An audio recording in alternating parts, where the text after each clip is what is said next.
Hello, welcome to the Grand Prix podcast! Woo! Guess who's back? Back again. Grand Prix back. Tell a friend. This was a duet, Oh, not a triplet. I want to be part of it. Guess who's back? Guess who's back? Back again. What are you doing? Oh. You gave me like a nod. You're part of this now. You can Ooh, contribute. set up. Have you missed us? They can't reply. We went for 3 weeks. We went through the north of India on a chaotic trip. I was going to say another, I haven't got any more adjectives. And then, just as we thought the fun was over, whatcha! We went straight over and said namaste and went over to Nepal. We did a 4-day trek. We didn't train for it because we don't have much spare time because we're doing this podcast, so we were at the back. Every fucking day. And we were so slow that whenever people were stopping to take photos, if they saw that we were catching up to them, it was like a precursor, like, oh, the fatties are catching up. They would do a little run. Yeah, they do an awkward little, like a trot. We can't be seen next to these slow coaches. Gotta move. Literally. Someone in our group who we had a fantastic time with actually finished the trek, got to the lunch spot, and then he ran back down like a really graceful gazelle, didn't break a sweat, and was like, come on, girlies, and coached us to the top of these steps. And kept telling us, I hear the food is good. Yeah, that's really bad. We've told them that we're motivated by food. No. Yes. So, yeah, we were gone for 3 weeks. We were in Jaipur when the Brazilian Grand Prix was on. And we excused ourselves from the people we were on holiday with. And we said, sorry, we're hot shit. We're not just sitting around doing niche. We've got a podcast to record. You guys are boring. Bye. And then we went over and recorded. We had a great time. We were all giggling together. There was loads of content that you'll never hear because we couldn't edit it. So then we got in a weird headspace. We were like, we don't need to do the podcast. We're on holiday. We worked really hard. And we're like, yeah. So then we missed the last 3 races. And now we're back and we're pretending and having fun like that's acceptable. I mean, I personally felt very uncomfortable about not recording. That's a lie. Nav was the one saying, like, to hell with them. They're only an audience. We don't give a fuck. I don't give a fuck. I'm on holiday. Who gives a fuck? She actually knew how to edit the podcast while we were out there, but she kept it from us. Lies. Yeah. Such lies. She edited it all on CapCut, which no one ever does, and then she deleted it and was like, I don't know how to do it anymore.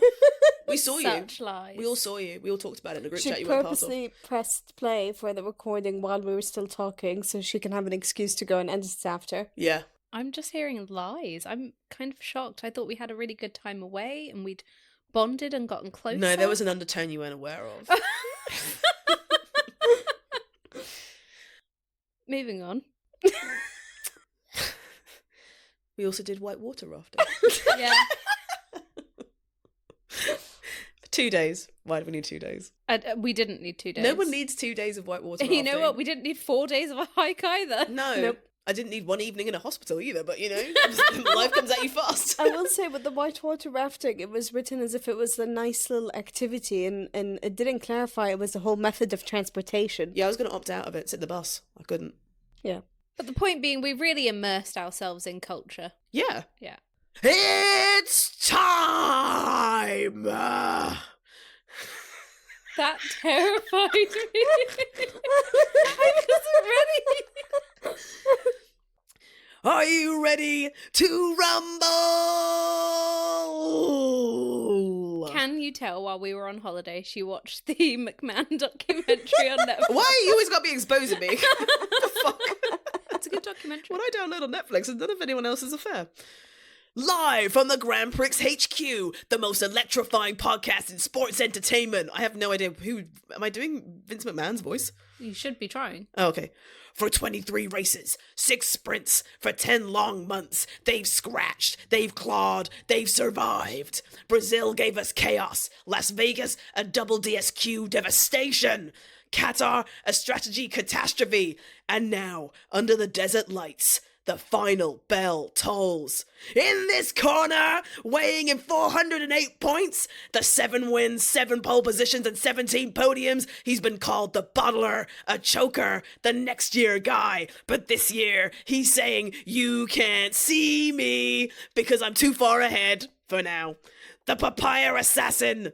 The cutie patootie, the man who turned Lando Norris into Lando Norwins.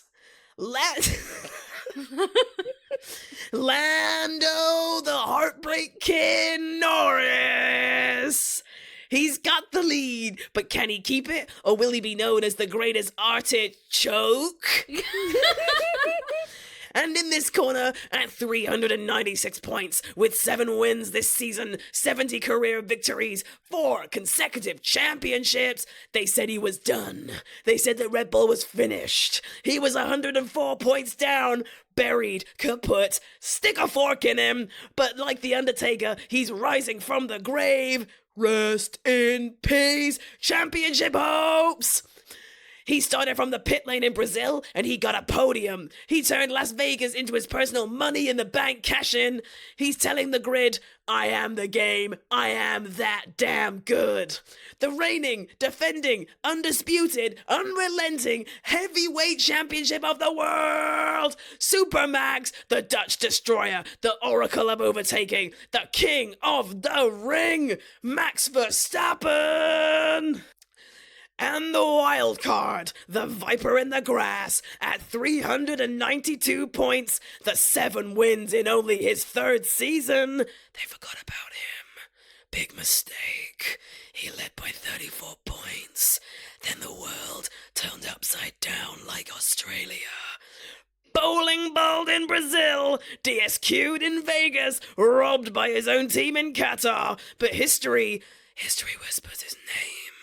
2007 Raikkonen was a 3rd place champion. 2010 Vettel was a 3rd place champion. 2025, could it be history repeating for the young bouncing Joey, the Aussie underdog, the Melbourne Mauler, the Joey in the box, the cool cucumber who's about to turn into a spicy jalapeno?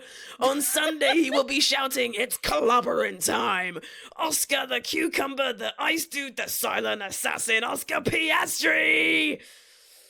3 men enter, 1 man leaves with the trophy. 24 points separate them, and on Sunday, the 24th race decides their fate. Coincidence? I think not. 12 points between Norris and Verstappen. That's 1 bad pit stop, 1 lockup, 1 single moment that could change it all. 4 points between Max and Oscar. That's a gust of wind, a missed apex, a blink and it's all gone. The stakes, 58 laps of pure adrenaline, 306 kilometers of asphalt warfare, 1 championship, infinite bragging rights, unlimited therapy bills. If Lando wins, he becomes the 11th British world champion in history. If Piastri wins, he becomes the first driver ever to win F3, F2, and an F1 title. And if Max wins, he ties with Michael Schumacher the most consecutive driver titles, 5 in a row. And here's the kicker, the secret, the dirty little truth. The last 10 winners at Abu Dhabi all started from pole position, which means Saturday qualifying isn't just important, it's a hell in a cell match for the championship trophy. You're fired if you don't get pole. But can you smell what the championship is cooking? Will Lando finally silence the doubters? Will Max pull off the greatest comeback in F1 history? Will Oscar be the dark horse of racing? This isn't just a race. This is the culminations of 10 months of blood, sweat and tear-offs. And if you're not down with that, if you're not ready for 58 laps of pure carnage, this is the F1 2025 season finale preview. And by God as my witness, someone's championship dreams are going to be broken in half. And that's the bottom line, because the F1 2025 season said so. That was dramatic. My throat is fucking killing me. I'm not surprised. That was good. Thank you. I enjoyed. Thank you. She is so back. What? I said she is so back. Oh, I thought you said she is so bad. I was like, sorry. But also, I'm glad you found an intro that worked with your very ill voice. Hey. Don't break the fourth wall like that. Who do you think you are? Only I get to reveal things about her. Yeah. Why are you wearing a bikini top? Hey! What happened to your husband? Come on, Ray. What happened to our HR lady? Helen. What happened to her? We left her in India. Yeah. Some things don't work out, I guess. Oh my God, my voice is a bit more croaky since I did that intro. Go on, Phoebe. Come on. Sticky shoes. So that was an epic intro. Now what? Should we ease in slowly to this episode? Sure. Should we talk about who can win and how they can win? Yes, Okay. that is important information. Currently, Lando Norris is leading the championship with 408 points. Max Verstappen is on 396, 12 points behind Lando. Trailing in 392 points, 16 points behind, is Oscar Piastri. So, there are 25 points available for the race win in Abu Dhabi this weekend. Lando Norris currently has the simplest path. Norris has the easiest job of the three. His championship scenarios are very straightforward. Now, there are quite a few instances of how all of these can win. I'm just going to tell you all of them. You don't have to remember all of them, but it might give you a general idea of how difficult to easy each contender currently has it coming into this weekend. Okay. So, if Norris finishes on the podium, first, second, or third, he's champion. It doesn't matter what anyone else does. So, that's that. If Norris finishes fourth or fifth, he needs Verstappen to finish second or lower. And that's it. If Norris finishes sixth or seventh, he needs Verstappen second or lower and Piastri second or lower. So it starts to get a little bit dicey. If things go really badly and Norris finishes eighth, he needs Verstappen third or lower and Piastri second or lower. So we're starting to get a little bit more techie here. And if Norris finishes ninth, Verstappen must be fourth or lower and Piastri second or lower. And if Norris finishes 10th or worse, which I don't know if it's going to happen, but I'm not counting it out, Verstappen needs to be fourth or lower and Piastri third or lower. Okay. The key takeaway from all of that is any podium finish, championship for Norris. Mm-hmm. So he needs a fucking podium, basically. Yeah. He needs to come into qualifying, get a pole position, and get a Grand Slam. That's what he needs to win. Yeah. Verstappen, win or bust for Verstappen. Verstappen's path is much narrower. He must finish on the podium to even have a chance at a fifth consecutive world title. This is what he's going for. He won 2021, 22, 23, 24. He needs the fifth, okay? Realistically, Verstappen needs to win the race and hope Norris finishes fourth or lower. This is his main scenario that he needs to have happen. The mathematical alternatives he can go for are, if Verstappen finishes second, Norris must be eighth or lower, and Piastri third or lower. If Verstappen finishes third, Norris must be ninth or lower, and Piastri second or lower. I don't know if that's going to happen. But let's be honest, his best shot is winning the race and hoping that Norris has serious problems. Finally, Oscar Piastri, the long shot. Piastri has the toughest challenge. He can only win the championship if he finishes first or second. Anything worse and he is mathematically eliminated. Okay. So if we see Oscar in anywhere other than first or second, he's done for. Mm-hmm. If Piastri wins the race, he needs his teammate Lando Norris to finish sixth or lower. That's awkward for McLaren because they don't like papaya rules much, do they?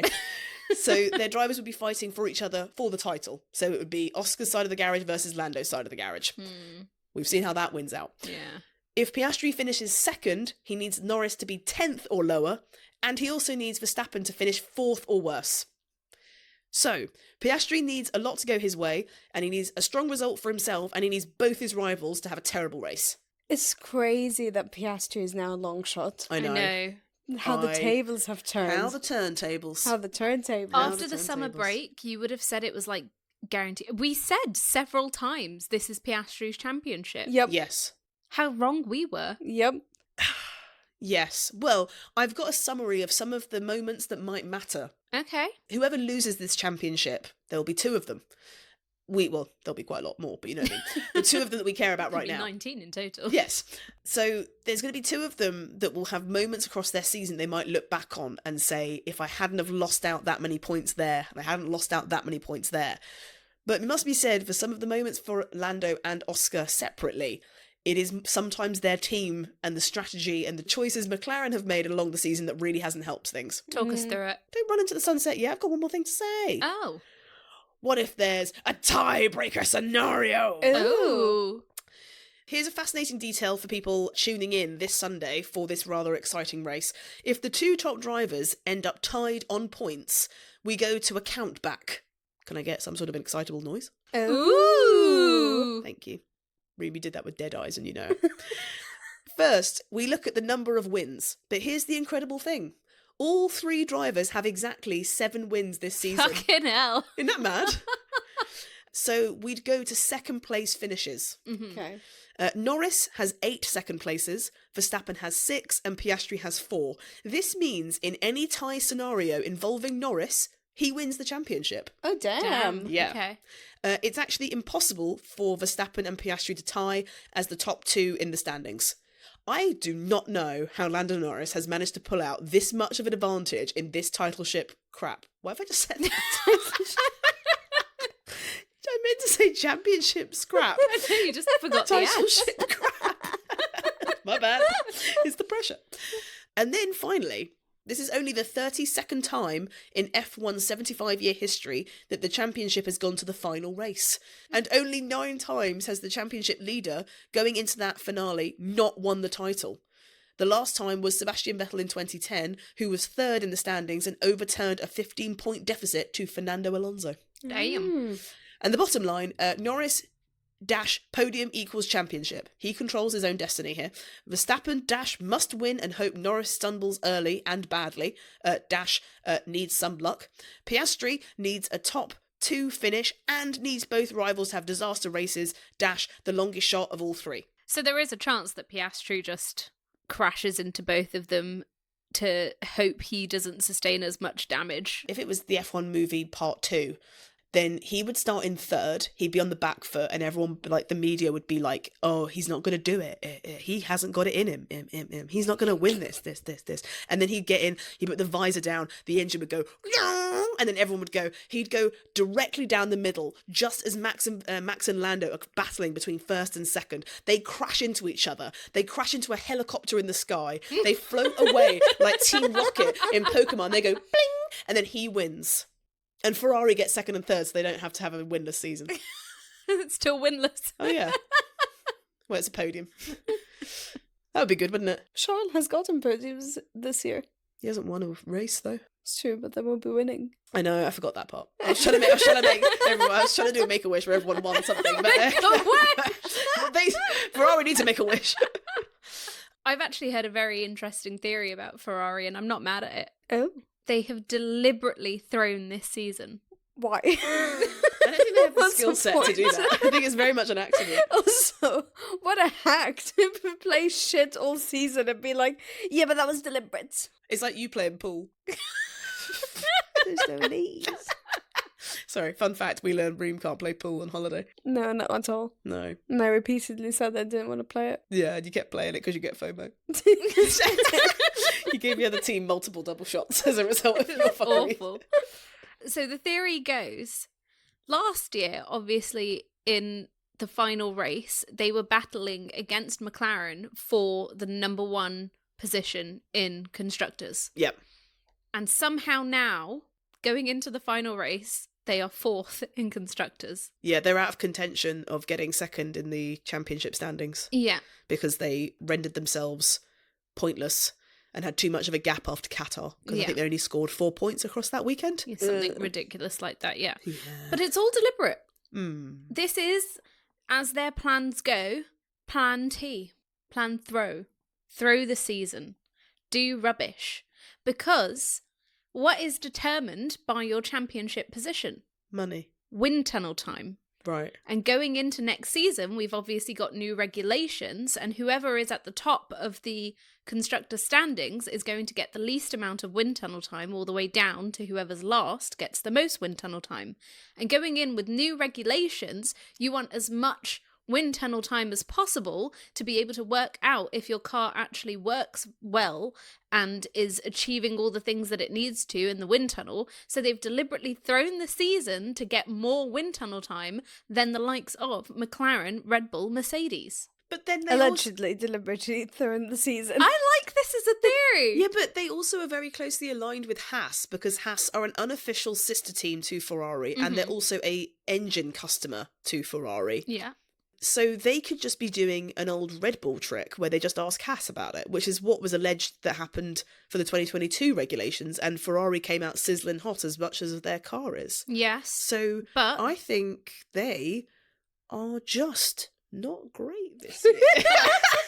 that was under awkward conclusion, but but that was under Gunther Steiner and Mattia Binotto, who were very close friends. I don't know that Fred and Io are that close. oh come on, who can't be friends with Freddie the Frog? Look at his little face. He's lovely. But also, who's to say they don't just want more, as in like more time? Why would they not want more results this year? Like I'm just More saying. money. You could sacrifice 1 year with the plan of being Is it 1 champions year? next year. They've sacrificed so many years of not winning. I When's the think they've last- had their fill. When's the last time they won constructors? 2008, And when's the last time a Ferrari driver won a championship? 2007. Yeah, they just have a shit car and shit strategy. I don't know. I like this theory. No, sorry, it's not a shit car and shit strategy. It's a shit overall atmosphere and team. Thank you. The fuck? Or a very forward-thinking team. But how embarrassing would it be to have this rumor that people are agreeing with that if next year That is true. they end up also being shit, then it'd be useless. That would be Well, like we'll if, just have to wait and see. That would be like if people started a rumor that you had a boyfriend and he only went out with you because he really likes ugly girls. Same difference. And you'd be like, oh. Oh. I don't think this is the hill you want to die on. Look, I like it as a theory. I'm not saying that it's correct, but You're think... giving Ferrari so many brain cells that I don't think they currently have. They're in the bin right now. What if Alpine's doing the same strategy? What if? We can't rule it out. We need to have a moment of silence. Oh. For who? For what? Why has everything got to have a reason? Why can't we just have a moment of silence? You're just tired of us. Yeah. Can we have a moment of silence for Yuki Tsunoda? Oh. Yuki Tsunoda has lost his seat. He's been demoted to test and reserve driver for F1 Red Bull in 2026. And this comes after he was promoted to the Red Bull Racing seat for his home race at Suzuka in Japan, following the team's decision that Liam Lawson just wasn't working out after only 2 races.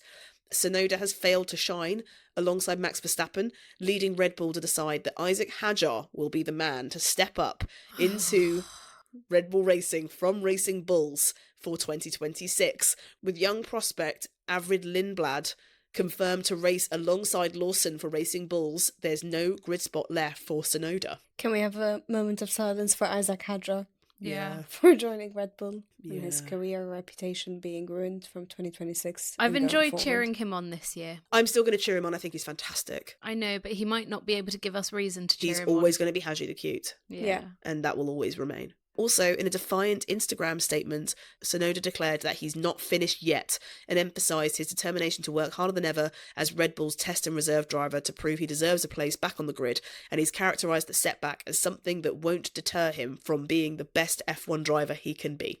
Would you like to know maybe potentially the reasons? Go on. Well, I was going to ask you guys what you think, and I've got a little script written down here to see if it concurs.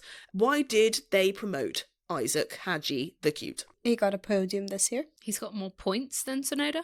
He got 3 top 6 finishes, and he scored points in 10 Grand Prix Damn. this season, including a stunning maiden podium at the Dutch Grand Prix. So yes, you're correct.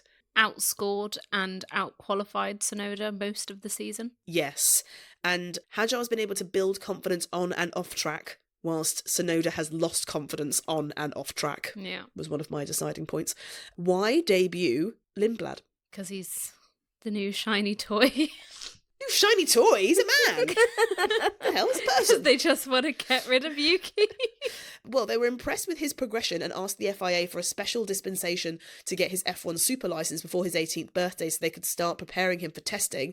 And his performance at FP1 at Silverstone in Mexico was particularly eye-catching. And despite not challenging for the F2 title, he's currently 6th in the F2 rankings. The 18-year-old's raw speed, quality of feedback and impressive mature nature, both on and off track, convinced Red Bull to make him their 20th junior to appear in Formula One. So it seems like a polar opposite to what they thought of Yuki's personality. Yes. pretty much. Because they had to basically put him through personality camp because he was too aggressive, too sweary, too shouty on the radios, and they basically just said, calm the fuck down. Yeah, but since We're then gonna have they've had someone to get a teach you how sports to talk. psychologist as well Yikes. to look into his mentality around racing because he lost confidence. Why keep Lawson? Because he's done all right. I agree. Senior management felt that Tsunoda just didn't do enough this season, scoring 33 points compared to Verstappen's 396 this year. And while Lawson's form, his response to being dropped by Red Bull and his ultimate potential was enough to be able to keep him to race in that seat. But Tsunoda becomes reserve driver. I'm thinking he's going to probably hope to have an Alex Albon type redemption. But Verstappen will be team leader for his 11th season with Red Bull under contract until 2028, and he's currently focused on winning a 5th consecutive championship, potentially this weekend. I mean, I know I've had my criticisms about Lawson at the start of this season. I've had many. I still have some. But I think he should be very proud of himself because he went through a lot when he got switched over to the Racing Bulls team, and then he had a period of not really scoring that much, and then he started to prove himself. And actually started ending up in the points. I'm not surprised they wanted to keep him. Don't do that. At least stick at, like, I don't like him, he's an arsehole. Don't try and be I'm really proud of him now. I still have my criticisms. Go on then. He's a bit too aggressive, too sweary. Oh, you're a hater. Okay. Also, speaking of asking the FIA for permission, Max Verstappen has also been having some talks with them about trying to get some special circumstances and stuff organised, because as of next year the drivers are allowed to change their racing numbers. Yeah, I've seen if that. They want to. And he wants 69, doesn't he? No. He does. He wants 67. No, he actually wants number 3. It's okay, I hated myself doing that too. Should have a moment of silence for Nav's youth that's clearly gone. No, he wants number 3, but he has to get permission to use number 3 because obviously at the moment he's got number 1. His old racing number before he took number 1 was 33, and the reason that he needs permission to use number 3 is because you have to wait 2 years after a driver who has had that number has retired that number. So number 3 used to be Daniel Ricciardo, so he's had to ask Ricciardo and the FIA for special permission to be able to use number 3 when it's been less than 2 years since Ricciardo was driving under number 3. Actually, I've just typed in Max Verstappen 69. Verstappen wants number 69 if he loses F1 championship. And the quote says, I will look at it over the winter, but my favourite number is 3, he added. I actually wanted number 69, but my dad said, no, that's not a good idea. But that number always looks the same no matter how you look at the car. Source, trust me, bro. Sports Bible, actually, if you don't mind. There's no way that's real. Yes. Yes! It is. I'm not saying any more. I don't need to. Have I ever lied to you? Yes. When was the last time I lied to you? You told Reem you liked her hair. Hey! Okay, so what I thought would be fun would be to look at moments that have happened across the season that could potentially end up costing these drivers a chance to be able to lift up that championship trophy. Go on. So, for Lando Norris, the first instance that I think he will look back, if he loses this championship and think, that might have not helped, is the Saudi Arabian Grand Prix. Can you guys remember why and what happened? I can't remember Saudi Arabia. Would you like me to tell you? Go on. Norris was fastest in Q2 during qualifying, showing that he had the pace to challenge at the front, but on his first flying lap in Q3, he lost control over the turn 4 curbs and crashed. This left him starting 10th instead of fighting for pole position. The damage was that he recovered to 4th in the race, but his rivals Piastri and Verstappen finished 1st and 2nd. That had a potential swing of up to 20 points in Piastri's favour. So after Saudi Arabia, Norris was trailing Piastri by 10 points and Verstappen was only behind Norris by 2 points. Damn. Canadian Grand Prix. Yes. Crashing into his teammates. Yes. After qualifying 7th, whilst Piastri qualified 3rd, Norris was fighting his teammate for 4th place late in the race, and on lap 66, Norris lunged down the inside of the hairpin but went in far too deep, and at the chicane he misjudged and rear-ended Piastri, retiring him from the race. The damage, he lost 10 points that he likely could have scored finishing 5th. Meanwhile, Piastri continued and managed to score points. He trailed Piastri after that race by 22 points, whilst Max was fucking ages away. 21 points away. Mm-hmm. Next one, although this is not his fault, can you guess what it's going to be? Is it also when he DNF'd? The Dutch Grand Prix. Boom. And what happened? What did he suffer? His engine died. Mechanical failure. Yes. Ah. Norris was running a close second to Piastri, shadowing his teammate throughout the race at Zandvoort. Then disaster struck. His car stopped on track with smoke pouring from the rear. McLaren never fully explained what actually broke with his car, but the damage, he lost 18 points for second place, while Verstappen inherited that position, gaining 3 points himself. That's a 21-point swing versus Verstappen. So, after that race, Piastri was 34 points ahead of Norris. Damn. Leading the championship, may I add.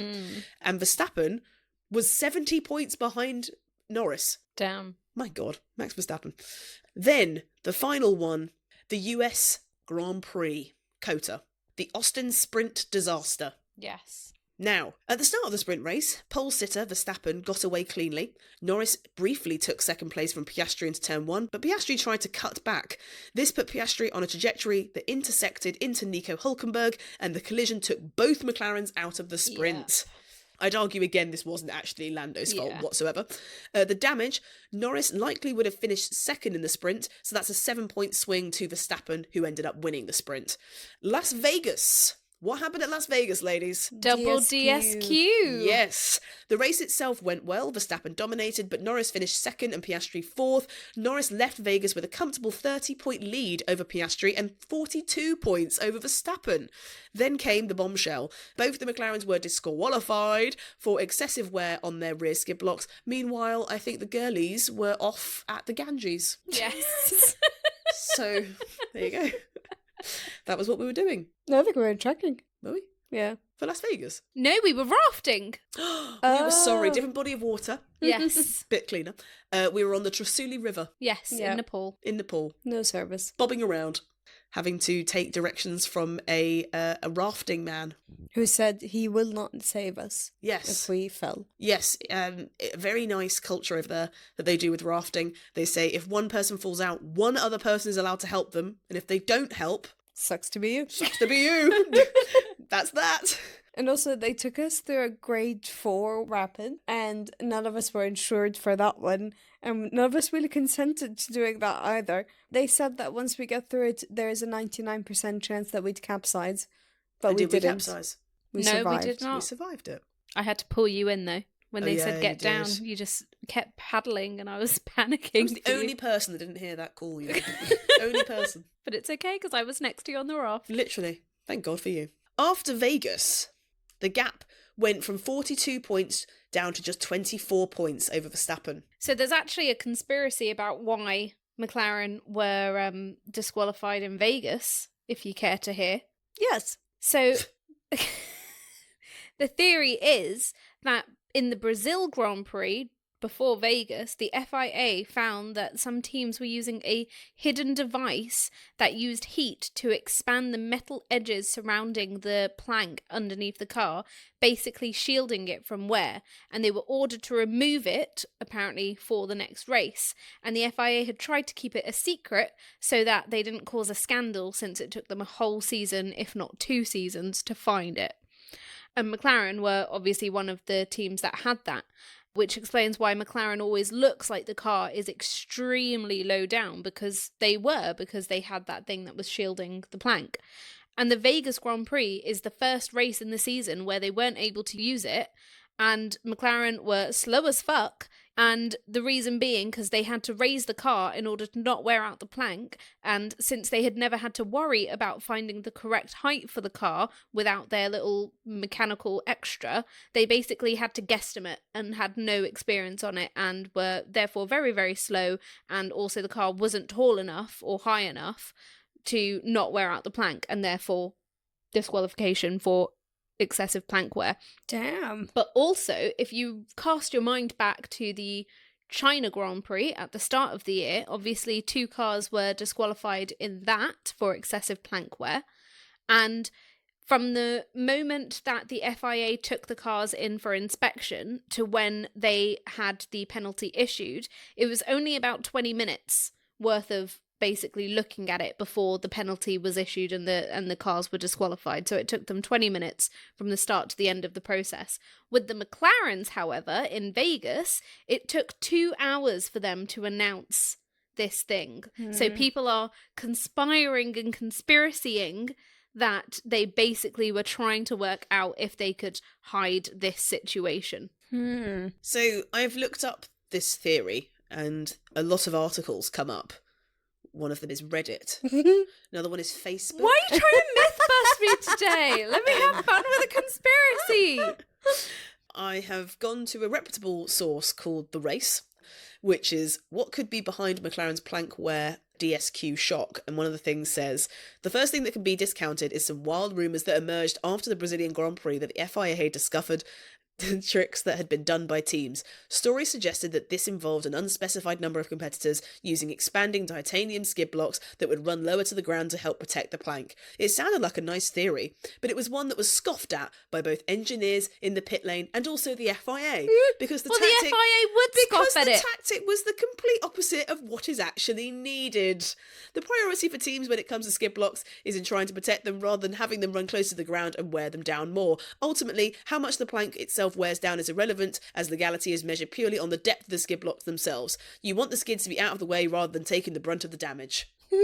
So, bippity boppity boop bullshit. Just let me have some fun. You've already said that you think Ferrari are pretending to be crap, and now you're saying that McLaren are illegal. I think you're getting too bold with these claims. Okay. Crackpots theories aside, for Qatar, this was Norris's first match point for the championship, and Piastri led from Verstappen and Norris early on. Then a crash between Hülkenberg and Gasly brought out the safety car at a critical moment. Everyone could pit for their mandatory second stop. It was the perfect window. Everyone did pit except both the McLarens. McLaren kept both cars out whilst everyone else took fresh tyres. The damage was that it backfired badly. Verstappen won the race, jumping ahead of Piastri in the championship. Norris finished fourth. The 10-point swing to Verstappen could prove very decisive. And it's all down to McLaren's lack of positive strategy that race. But let's have a look at the big picture.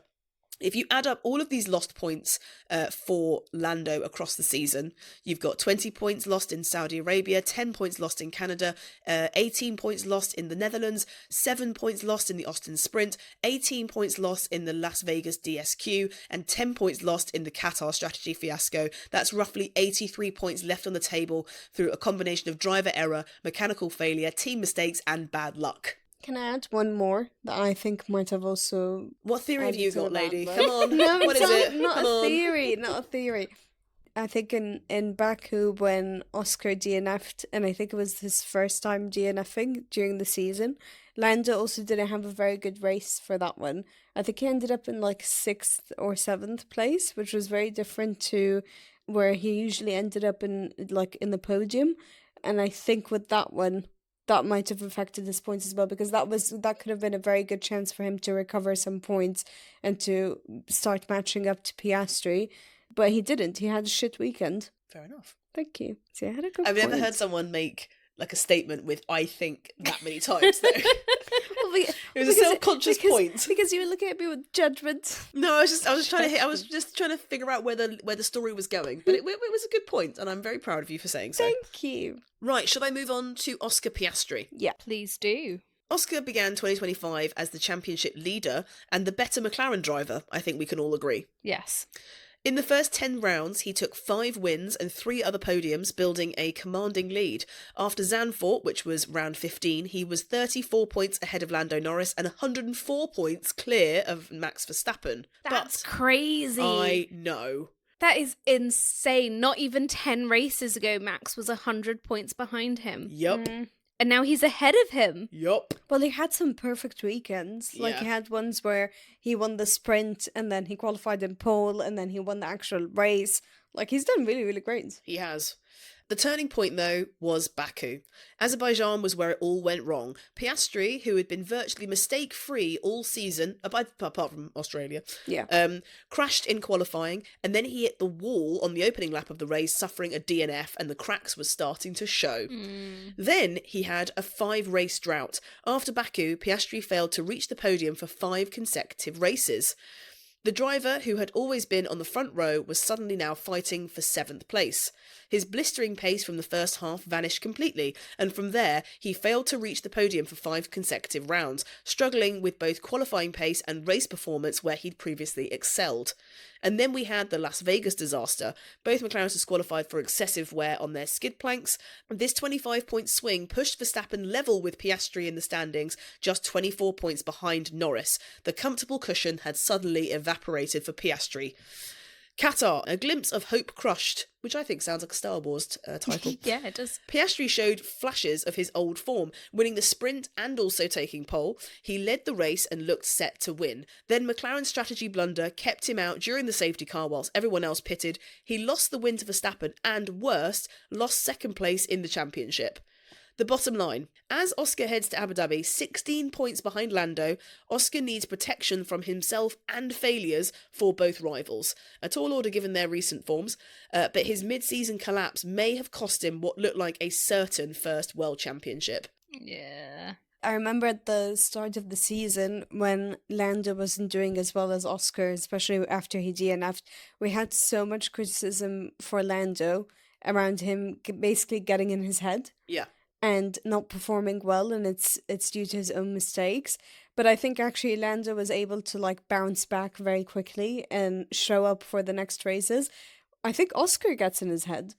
Fair enough, the team decisions, the prior rules haven't been in his favour, and they've been often biased towards Norris. Yep. That would definitely affect him. Yep. But I think he did get in his head too much after he DNF'd in Baku and had that 5-race stint where he wasn't performing very well. Yeah. Well, I think during those 5 races, he basically scored the same points as Antonelli, who was a rookie in a Mercedes.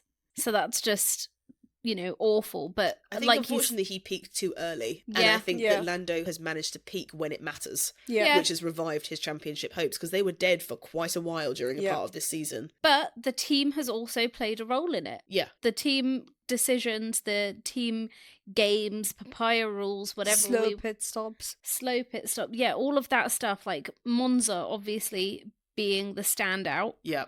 With them making Piastri and Norris switch places because Norris had a slow pit stop. That is just part of racing. That never should have happened. Yep. And obviously would have cost Piastri points. But I'm going to throw out another conspiracy theory. Oh, good God. But this one's quite valid. Is it a conspiracy theory then?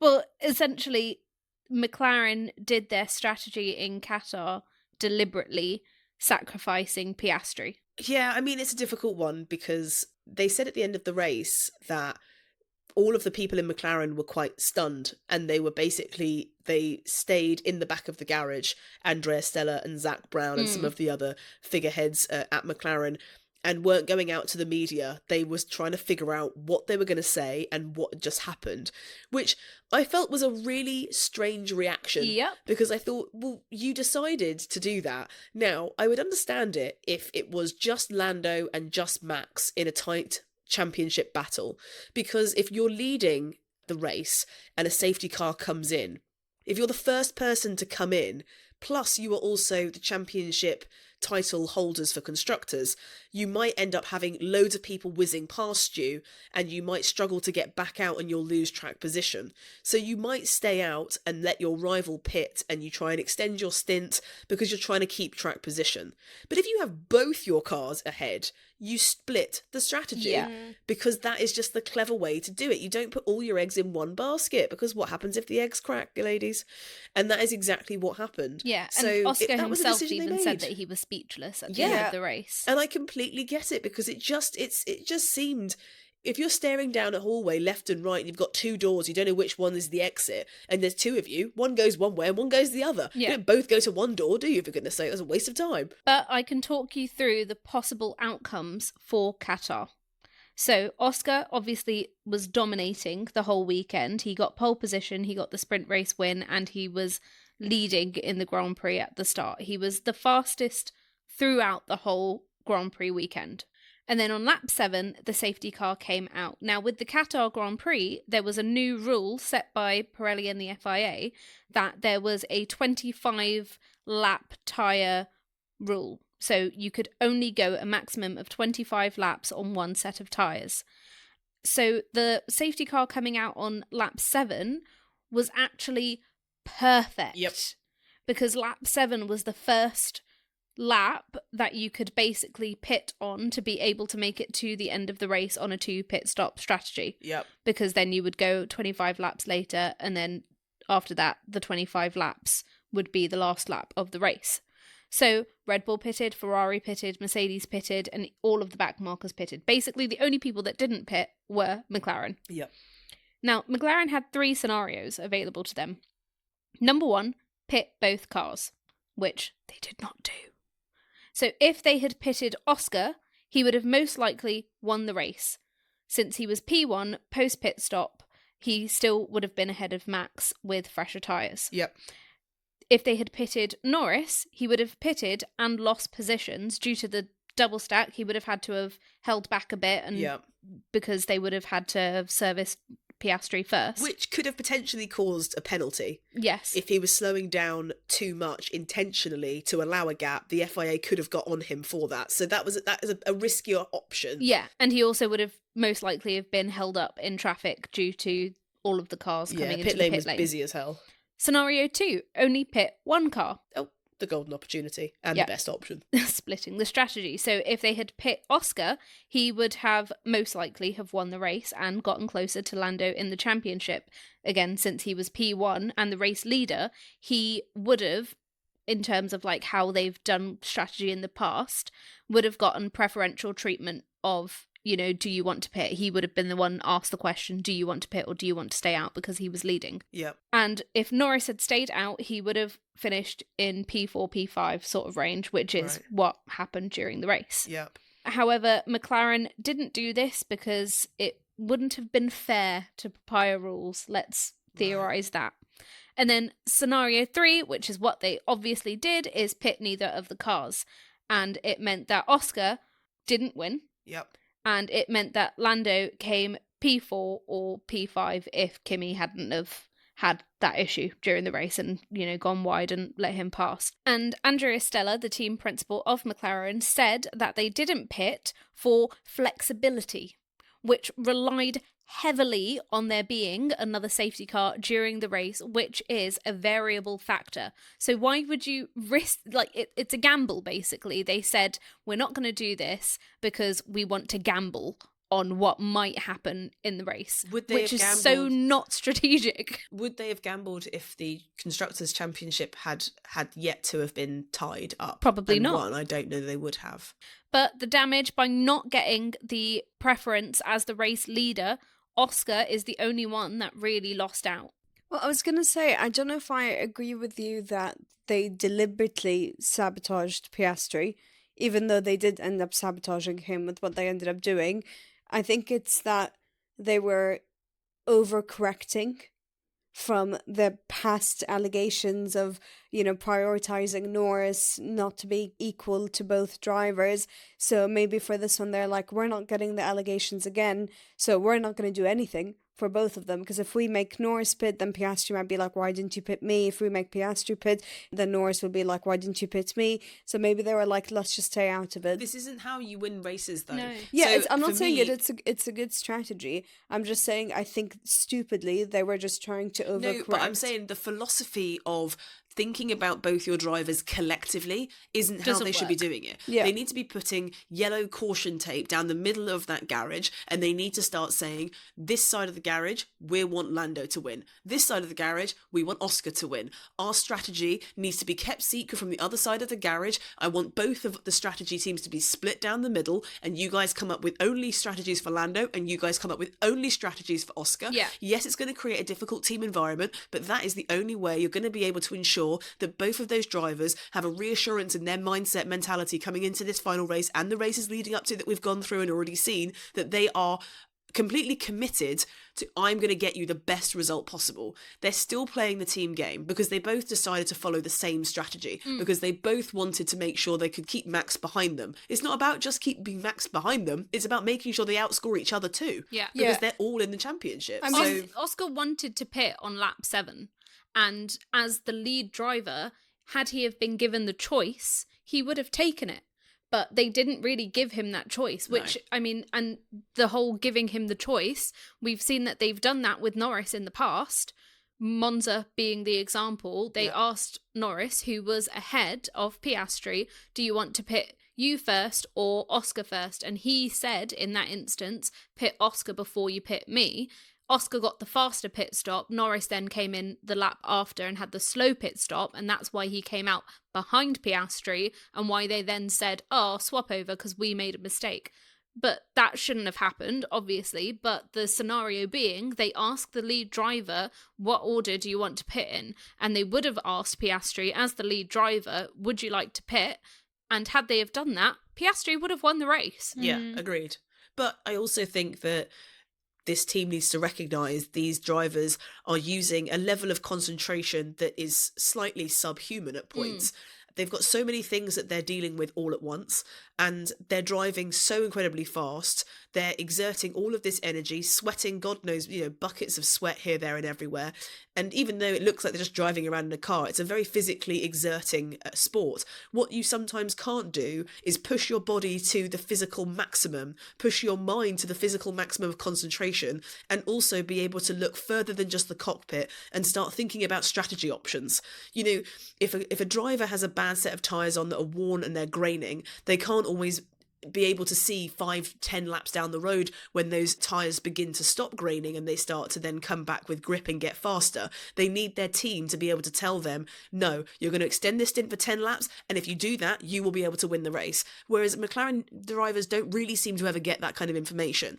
Lando leans on his race engineer, Will, quite a lot. Yeah. But in terms of empowering the drivers to be able to make their own decisions selfishly for their championship hopes, I just don't feel like I really see that, and I feel like it needed to be done for Qatar because the constructors is already tied up. And look what happens if you give Max Verstappen an inch, he'll take a mile and a half and he'll say thank you very much. Red Bull looked really shocked that they won that race, and they gifted Max Verstappen that race. So I don't know, frustrating, because the last intra-team championship battle that I've watched in Formula One was 2016, which was dubbed the Silver War by some, which was Lewis Hamilton and Nico Rosberg. They were teammates in Mercedes, which at the time was a silver car, so that's why it was the Silver War. And Toto Wolff and Niki Lauda. Toto Wolff was still the team principal as he is today. Niki Lauda was a special advisor to the team and instrumental in helping get that, the regulation cycle stuck, and also be able to get Lewis Hamilton into the team. They said it was hell. I mean, they split that team right down the middle, but the engineers wouldn't speak to each other. If they were on Lewis's side and Nico's side, Lewis and Nico weren't talking to each other. The team was completely divided. But even though it was an uncomfortable environment, both of those drivers knew, my side of the garage, we're going to win this title, and the other side of the garage would be saying the exact same thing. It wasn't Mercedes rules, it was, this is dog eat dog. Someone's going to win in this team, and we don't know who, but we're going to try our best to make sure one of these guys ends up winning. So I think, as uncomfortable as it is, I think McLaren coming into this weekend need to say, I saw something that said, papaya rules? No, papaya fools. And I was like, that's funny. But also, they're not wrong. Papaya rules has descended into papaya fools quite a few times this season. Let's not have it happen on fucking Showdown day on Sunday. I don't want to hear team game. You have to accept only one person can win. And you can't... The odds are in their fucking favour too. Yeah. Like 2/3 of their people could win. But you can't favour one over the other. And you also can't do nothing. That's very true. Should we talk about the man that has enjoyed quite a few victories on the back of McLaren? I just wanted to talk about one other driver, since I've mentioned an incident. Kimi Antonelli. Oh. Who, first of all, a round of applause for Kimi Antonelli, because for Brazil and Vegas, he managed to get himself on podium. Yeah. So 2 consecutive podiums for Kimi Antonelli. However, the incident I'm talking about is where he went a bit wide, had a bit of a squirrely moment during the Qatar Grand Prix, which inevitably gifted Lando Norris that 4th place finish. Yeah, I remember GP Giambieri Lambiasi went onto the radio to Max and was like, not really sure what happened there, but Antonelli just gave him the place, which was really obvious. And then Helmut Marko, I believe, said the same thing after the race, and then had to go back and apologise and say, oh, actually, we reviewed it, and actually he went into the corner funny, lost the car momentarily, and that's what happened. My bad. Yes. So essentially, as you said, GP said, I don't know what happened to Antonelli. It looks like he simply pulled to one side and let Norris pass. Obviously, pressure was high because they wanted Norris to finish as low as possible to give Max a better chance at winning the championship. Yep. Red Bull advisor Helmut Marko, who we spoke about in our Villains episode, later said to the press that Antonelli had allowed Norris through, stating, he waved him past. That was more than clear. However, as a result of these comments from GP and Helmut Marko, Kimi Antonelli then started getting death threats on social media. Oh. And had to essentially go off social media, changed his profile picture to just black and, just take some time off the internet. And Toto Wolff, boss of Mercedes, clapped back at Helmut Marko, saying, bless him. Helmut, this is total, utter nonsense. That blows my mind even to hear that. We're fighting for P2 in the championship, which is important for us. Kimi is fighting for a potential P3. How brainless can you be to even say something like this? Yeah, fucking fair. I think it's actually a bit too polite, to be honest. So, yeah, they eventually had to come out and apologise to Kimi and, say, sorry, we reviewed it. But, I mean, just... It's so unkind for a driver to get death threats. It's awful. I mean, even if he did wave him past, is it that serious to send death threats? Yeah, I mean, there were times where Red Bull drivers and Racing Bull drivers would let each other go for the sake of a championship. I mean, last year we had it with Daniel Ricciardo and the sister team of Red Bull, who I think it was in Singapore, wasn't in the points, but pitted on the penultimate lap to put on new tyres to go for the fastest lap. Basically just to take it away from Lando Norris so that he wouldn't get the championship and Max would. Yes, people help each other, but also that's not what happened. Yeah. I mean, it reminds me of, if we rewind ourselves back to Circuit of the Americas, with my fantastic Trump impression, the US Grand Prix, if you remember Zach Brown at the time, when he saw the incident that happened during the sprint race with Nico Hülkenberg, he said about Nico Hülkenberg, amateur hour driving, and said that he had no business being where he was. But then he was afterwards was like, yeah, I've reviewed it and I've changed my view. So it does happen. I think it's a very visceral sport, and depending on a camera angle, the way that something gets cut away from, it can always look very, very different to the reality of it. Yeah. It reminds me of when there was the Don't Worry Darling press tour, and everyone thought that Harry Styles spat on Chris Pine. Yes, and actually he just found his sunglasses. So sometimes things don't look as what they seem, and when people are caught up in championship places meaning millions of pounds, cash is king, as we've said many times on this podcast, and we will continue to say, things can get heated. But what it shouldn't result in is someone like Kimi Antonelli or any of these drivers, because they're human beings, having their lives threatened and feeling like they need to be stepping back from social media, when realistically he should be opening up social media and seeing people congratulating him on a fantastic performance, because Kimi Antonelli hasn't had an easy time of it this season, and he's had some big shoes to fill. I mean, there's no one more intimidating to fill the shoes of than 7-time world champion Lewis Hamilton, that has Sir at the front of his fucking name. There's no more accolades that Lewis could have, and he's come in and he's done a fantastic job. Yeah. So my point of bringing up Zach Brown's comments isn't to say that Helmut Marko's right, it's just to say that this does happen quite a lot, unfortunately. Yeah, but I would also say that I could, to a degree, forgive Zach Brown and also GP's comments, being that they were made during the race with limited camera angles and in the heat of the moment. However, Helmut Marko's comments were made after the fact, when he would have had ample time to review the footage and chose not to, and instead chose to just slander Kimi. Also, GP did go up to Toto Wolff, yes, and he went up to them, and you could see on the TV coverage that he'd gone up and was asking about it, and they were clarifying, and they were arguing whatsoever. Like, GP had genuinely gone up to ask, and they'd explained it. And he apologised as well for his comment. He did. I quite like GP, to be fair. Yeah. Not so much Helmut. Helmut, sorry. Should we move on to the man that has been able to enjoy a lot of points and victories as a result of papaya rules turning into papaya fools? Yes. Yeah.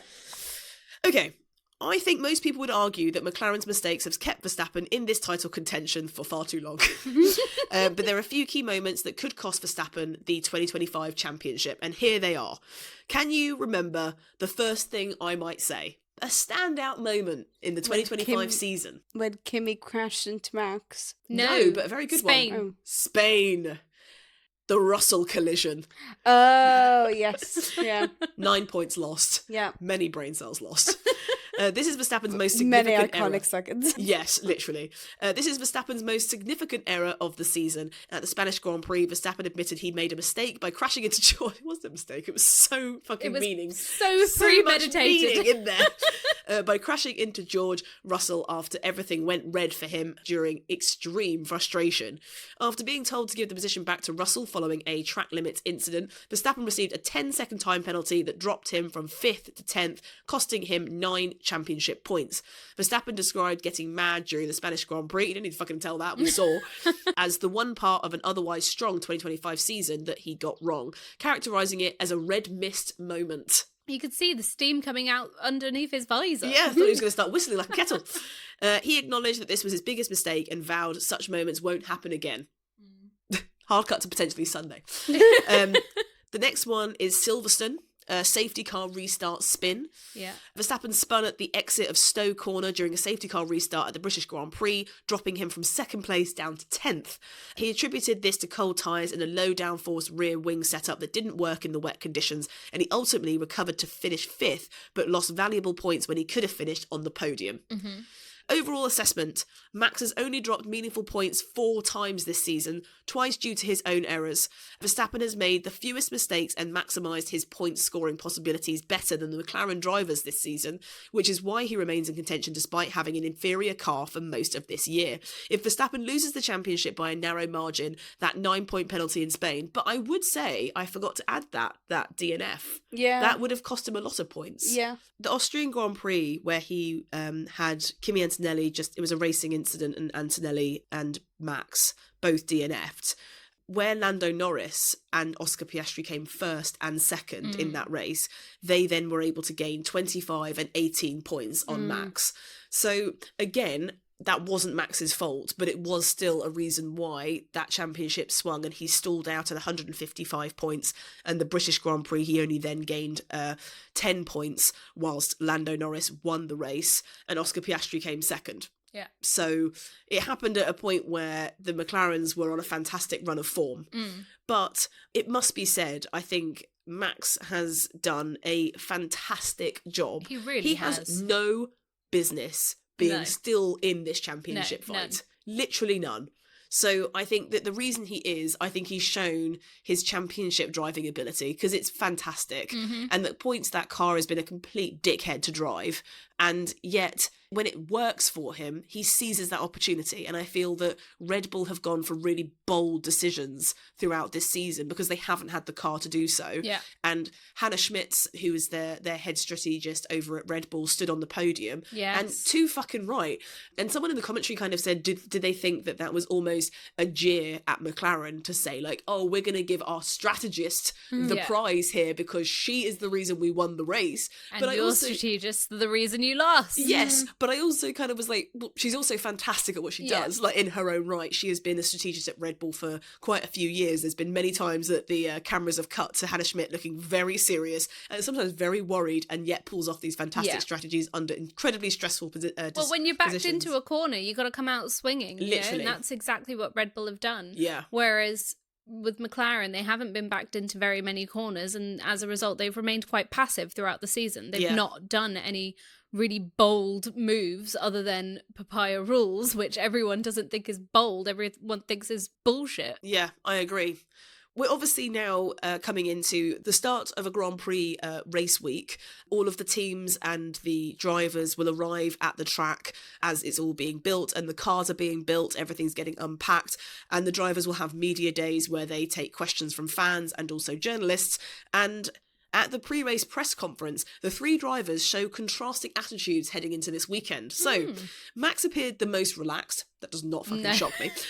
Despite being 104 points behind after the Dutch Grand Prix in August, he's won 5 of the last 8 races and exudes confidence. Damn. Though he downplays his chances publicly to the media, he's noting that he's already achieved his F1 goals. Now, I hate to hark back to 2021. We're not going to talk about the injustices of what happened, but I do remember Max was basically like, I don't give a fuck if I win. Yeah. It's only an F1 championship. Yeah. And then when he won, he was wearing the F1 champion t-shirt that they'd made up. And gold. he cried. Yeah, and he cried tears of joy, both him and his dad. It was a very beautiful moment to watch. And it viscerally emotion poured out of him. Yeah. Years of hard work and sacrifice clearly paying off, and he was very emotional, got to celebrate with his team. Yes, it was controversial, but for him it was his first world championship, and all of this emotion poured out of him. So I don't believe a damn thing he says. I don't believe him. He obviously does care. Yeah, he's given me trust issues. I mean, yes, he has completed all of his F1 goals. Like, you know, this is just, you know, a cherry on top if he wins a championship he wasn't expecting to win. However, I think that knowing he could equal someone like Michael Schumacher is a big deal. But to go from basically not being considered at all to suddenly actually having a chance, like I bet the joy for that is going to feel even better when he wins against the McLarens. You say when he wins. If he wins. Whoa. We know what Reem thinks is going to happen. I think there's a very high chance McLaren will fuck up. Oh, we'll get to our predictions later. Yeah. Okay.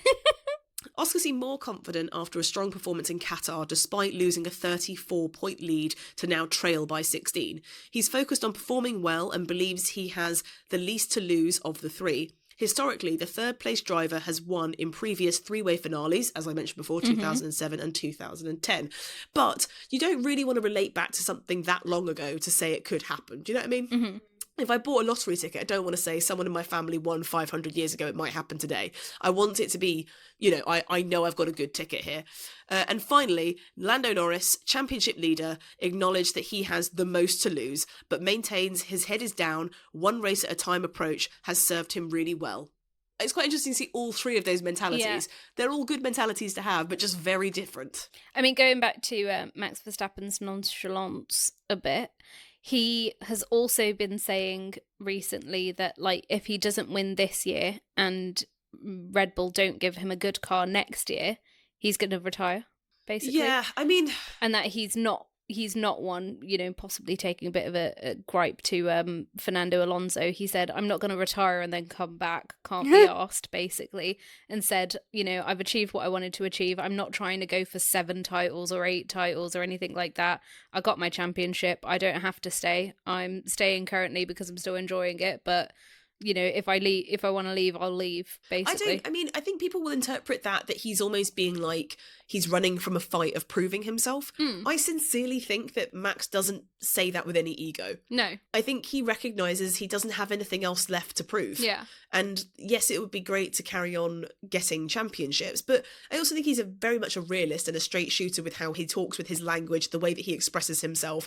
I think that he's under no illusion that Red Bull as a team have been a complete disaster. This is still the same team that has demoted drivers, pushed drivers out, had their own Red Bull boss be fired, a very public thing. The team being in shambles, not sure what's happening, and other teams around them like McLaren were looking so watertight and singing from the same hymn sheet, whilst Red Bull was kind of their sinking hopes. The only thing that was keeping them afloat was Max Verstappen. And at the same time, there was all these rumours that Max was going to jump off the sinking ship and head over to Mercedes. It's not been a smooth sailing year.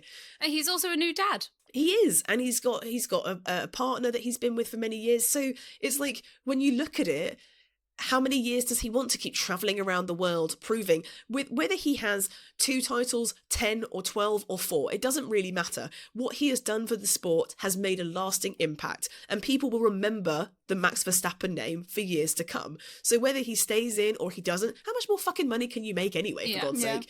So I think if he was to retire tomorrow, I would miss him on the track, because I think having Max Verstappen in this 3-way fight makes it more exciting. Yeah. Because whilst both Lando and Oscar have moments of grit, Max is all grit. Yeah. There is no caramel, it's all nuts. What? I have no idea what saying you're going for, but I like that he's all nuts. Sure. Yeah. He's nuts. There you go. That's He is that. nuts. And I think sometimes Oscar, I'm going with it. Sometimes Oscar and Lando lack nuts and they need more caramel. Not to say they're ballless or like gutless or whatever. I'm just saying that You got no that's balls. You got no balls, mate. But that's all. Reem, since I know that you like a rumour, there are also rumours that there is Can you another... give us some fact today? Just one. There's another rumour that another driver is about to be a dad. Oh, Want to guess who? Charles. No. Oh, That quick though. side. No. I don't know. Fernando Alonso. What? With Taylor Swift. No, not with Taylor Swift. With his actual girlfriend or wife or whatever. But yeah, there's rumours that he's going to be a dad. You really couldn't have researched if you had a girlfriend or a wife. Yeah. With that too fucking out of your remit. I've done fucking pages of research. What the fuck are you doing? We're never going to win that independent podcast award. You've been running on facts, she's been running on vibes. This Legit. whole episode. Apparently, when they were asked about the potential team orders, both McLaren drivers said it hasn't been discussed. No fucking shock.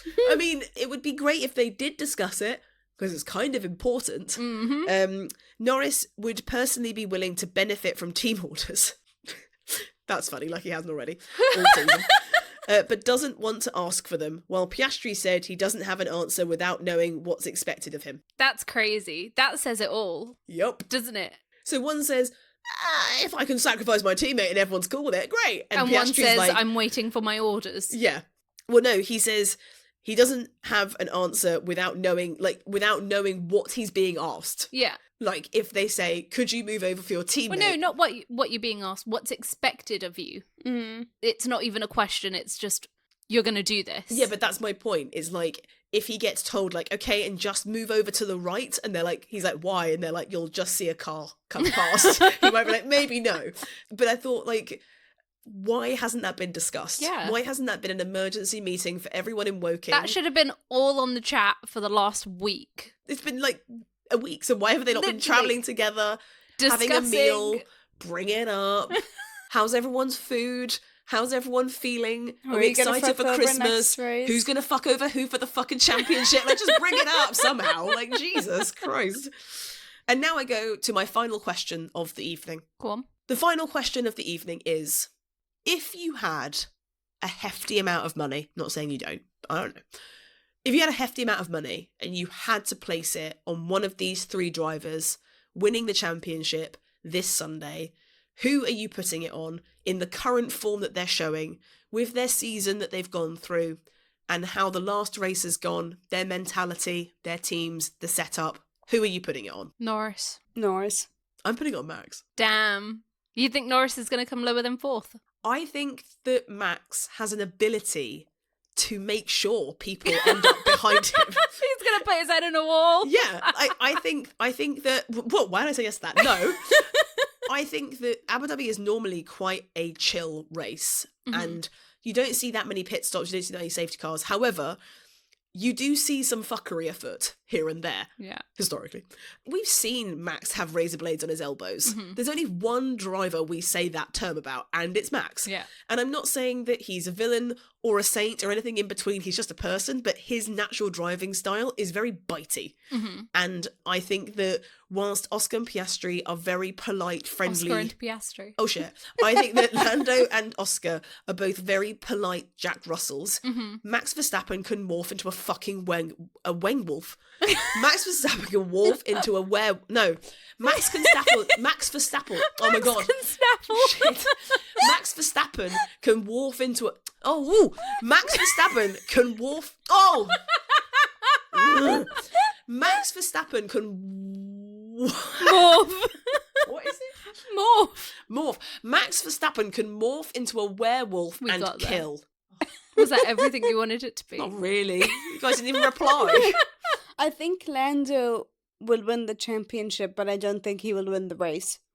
I think maybe Max will end up winning the race. I don't think it's going to be a straightforward race. No. I think that there's going to be people acting out of character all over the shop. Yeah, I agree. I think we're going to see some very bold moves and some potentially people going for bold moves and it not fucking paying off. Oh, I'm excited. So am I. I mean, I would never have said this would have gone down to the last race at the start of this season. No.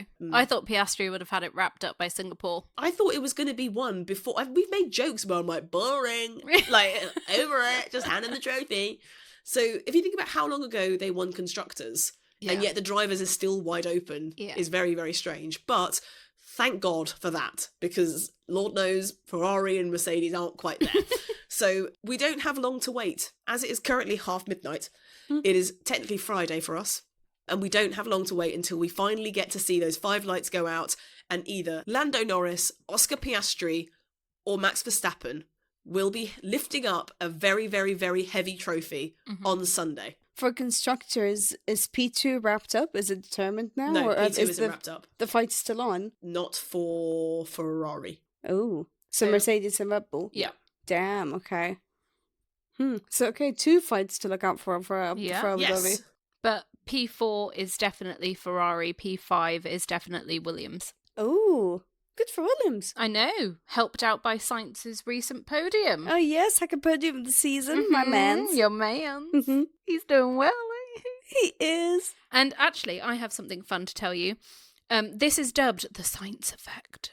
Oh. Because people have seen that when you compare the points of a team the year before Sainz has joined it to the year that Sainz has joined it, there is a significant lift. Ooh. So if we look at the 5 teams that Sainz has raced for, you start off with the Racing Bulls, although it wasn't called that at the time. Without Sainz in 2014, the team was 7th in Constructors on 30 points, and with Sainz in 2015, they were still 7th, but they had double the points with 67. Damn. 6-7! Don't do that again. When he joined Renault before Sainz in 2017, Renault were 6th with 57 points, and after Sainz in 2018, they finished 4th with 122 points.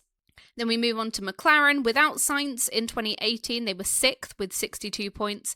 With Sainz in 2019, they were 4th with 145 points. Then he goes to Ferrari. Without Sainz in 2020, they were 6th with 131 points. With Sainz in 2021, they were 3rd with 323.5 points. Damn. So that is a big lift. And then we move finally on to Williams. Without Sainz last year, they were 9th with only 17 points. And with Sainz this year, they have locked themselves in 5th in Constructors with 137 points. Damn. The Sainz effect is real. That is a powerful man. I mean, if you compare his performance to Albon as well, like he has been doing significantly better. Yeah. That's so I'm not recency bias. surprised. Albon's been killing it. However, I do think the fact that he's new to the team and he's been able to get the results he's been able to get. But if you remember, it was a difficult start for him. Yeah. He had a real struggle. But he's made up for it. But 2 he's done- podiums. he's done fantastically. He's done bits. If we look at the storyline for P2 in the championship coming up for this weekend, Verstappen's win at Qatar meant that Red Bull closed in on P2 in the Constructors by 7 points. And they now sit 33 points adrift from Mercedes coming into the final round. So currently, the Constructors is all wrapped up with McLaren, who've reached 800 points and have won. Mercedes are currently in 2nd position with 459 points, and Red Bull Racing are in 426 points, so 33 points behind. There are a maximum of 43 points on offer. So Mercedes simply need to add 11 points of their own to cement 2nd place. But given a strong overall showing from Yuki Tsunoda in Qatar, where he scored points in both the sprint and Grand Prix, it's not beyond the realms of possibility. Mathematically, they're in contention for P2, but it's a long shot. Yeah, they basically need Yuki to do well. And Yeah. since they've already sacked They him off, I basically don't know need, that he's entirely no. motivated to. They need, them to get a 1-2. And Yeah. doesn't make any sense. So, And I safe don't to want them say get it's a going to 1-2 because I want the Mercedes. championship fight to be exciting. So none of this works. Safe to say P2 is going to Mercedes. Yeah. Well, that's irritating. Maybe I'm wrong. I don't think I am wrong. I don't like it. Anyway, There's a lot to be excited for. There's a lot to tune in for, not just to the race, but to our podcast, of course. We're sorry that we were gone away for a few races, but we're back for the excitement. Mm-hmm. Don't worry, babe, we're back for you. We missed you. And if it helps, we genuinely did try to record while we were away. It just didn't work. Nope. We did try, but we also had patchy signal, a jam-packed schedule, and selfishly, we've been working very hard all year, and I adore spending time with these two, so it was nice to be able to switch off any part of my mature brain and be able to be silly with the girlies out in India and Nepal. So part of me is not remorseful, and I'm sorry. However, we are back in action now, and we will be recording soon after the Abu Dhabi Grand Prix has concluded and the season has concluded for 2025, and we'll be giving you all of our analysis, all of our updates, drama, opinions, and crackpot theories will be coming straight from Nav's mouth. If you would like to follow us on social media, we've been taking a long break on social media. We need to get back on that grind. But you can find us on X, TikTok, Instagram, YouTube. That's it. That's it.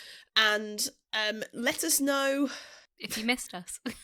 Let us know if you missed us, and if you are going to send us a Christmas present, let us know what it is, and if it's good enough, we will create a P.O. box. And if you're worried that we've come back for 2 episodes and then the winter break is going to happen and we're going to disappear again, you are wrong. It's not going to happen. We're sticking around for the entire winter break. We are. We've got, after the Abu Dhabi Grand Prix... Don't tell them. Well, I need to tell someone because she needs to prepare for her end-of-year exam. Oh, sorry, yes. I thought we did something else. And then we've also got a surprise. Yeah. This is going to be a hefty amount of work, and I hope it's worth it. It's a hefty amount of work, and I hope we pull it off. Same.